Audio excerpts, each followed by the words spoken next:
Hello, everyone, and welcome to Friday edition of the GSMC Fantasy Sports Podcast, brought to you as always by the GSMC Sports Network.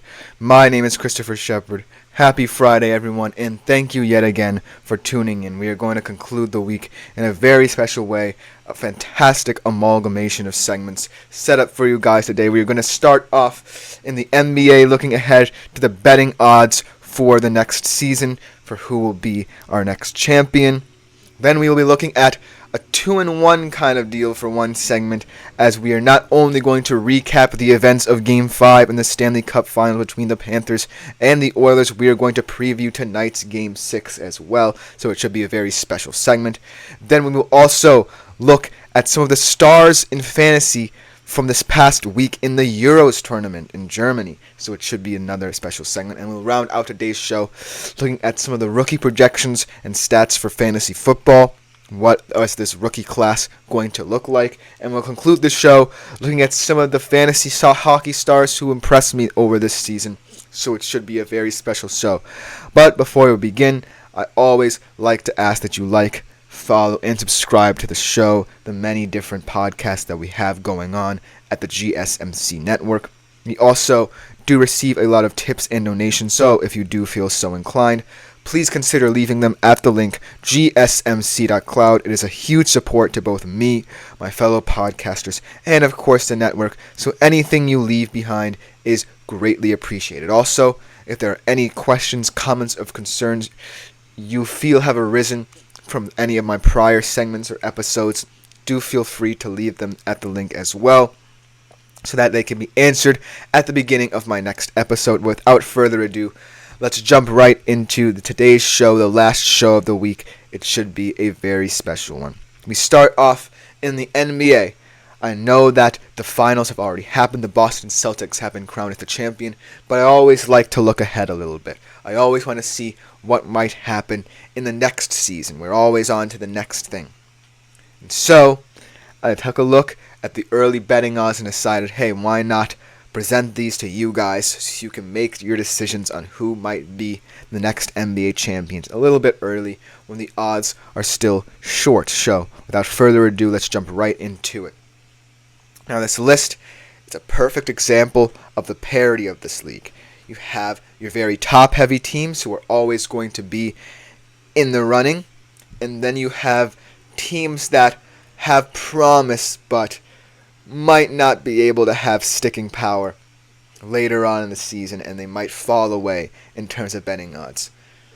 But let's look at the top half of this list, the more obvious half of this list.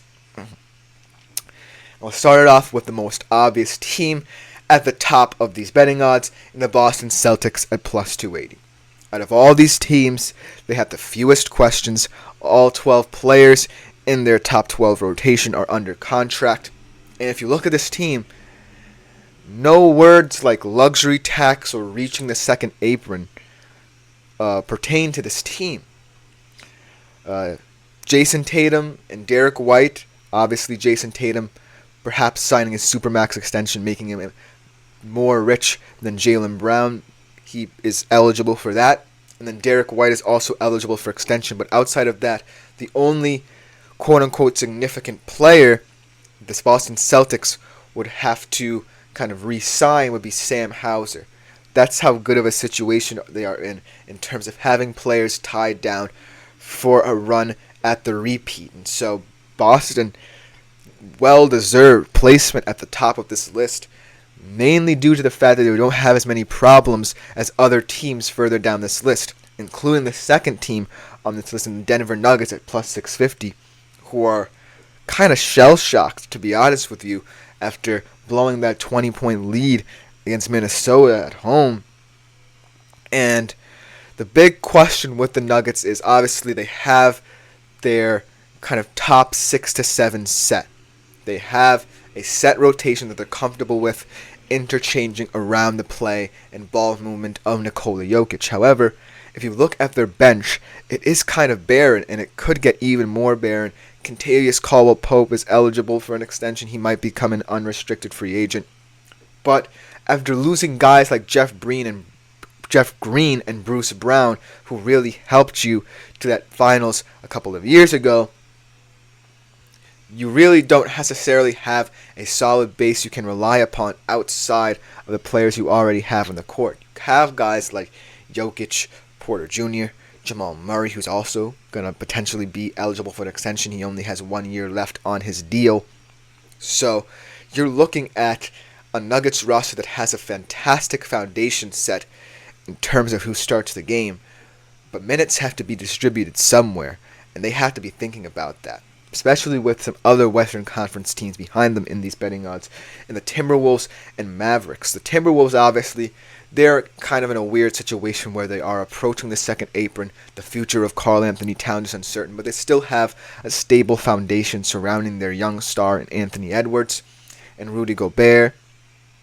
And so I feel like the Timberwolves right now are the biggest challenge to the Nuggets because they are building their depth around them. They have guys like Naz Reid and Jaden McDaniels who stepped up in that series against the Nuggets to really propel them to that little run that they had in the Western Conference playoffs. And so the Timberwolves sitting at third, they could leapfrog the Nuggets depending on how their offseason goes and who they want to acquire. And also the Mavericks at plus 1,000, tied with a couple of teams at plus 1,000, are another appealing option because they only have a guy in Derek Jones who's not as significant to their whole team mindset as, say, some other players on other teams in the Western Conference.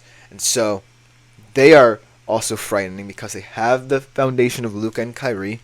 They acquired P.J. Washington and Daniel Gafford at the last trade deadline. And now going into the offseason, they don't have really many worries surrounding their core players in contract disputes. And so the Mavs could also be one of those teams to challenge the Nuggets. Then I kind of look down this list, and these next three teams are all kind of very similar. The Bucks, Thunder, and Knicks. The Bucks, obviously, I think the big question for them is what they're going to do with Chris Middleton, because Chris Middleton seems to A, be aging out of the team, and B, not as highly coveted as he was when Damian Lillard wasn't there.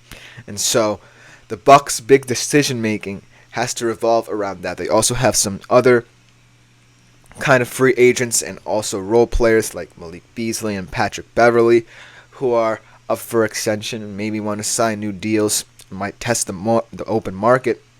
But the Bucks right now, I don't necessarily see them as the second favorite behind the Celtics in the Eastern Conference race. I think the team a little bit below them in the Knicks at plus 1,600 could make some noise. Obviously, OG Anunoby's going to want some big money. He proved himself in the playoffs and in the regular season to be one of the key pieces as to why the Knicks were viewed as one of the more potent teams in the Eastern Conference. But he's going to garner a very wealthy contract. Obviously, Isaiah Hartenstein as well. He is also going to test the open market, in my humble opinion. And so the Knicks are a little bit of a question mark, but should they retain everybody, extend Brunson and Randall, I think the Knicks could be set up to challenge the Celtics, maybe even as a top seed, because when they're healthy, they certainly looked to be a fantastically built team. There are questions around Tom Thibodeau's style of play, but those can be answered later on in the season. And then you have a team in the Thunder just above them, also at plus 1,000, who are getting younger. Sam Presti has done a fantastic job. They still have guys on rookie level contracts. But the big question for them is adding a little bit more depth, especially in their rim protection facets of the game, because of Chet Holmgren's sheer size and length potentially being an asset, but B, a problem as well, because he's not necessarily built for sustainable minutes. And so they might be looking at a guy like Isaiah Hartenstein to kind of level off Chet Holmgren playing a lot more than he should this early in his career. And so looking at that group of teams, I think the Thunder are the most appealing option due to their young, skillful players, like guys like SGA, Jalen Williams, and especially Chet Holmgren. I'm really intrigued to see how he progresses. If he can bulk up, then he's potentially one of the best young centers or power forwards wherever they play him in the NBA.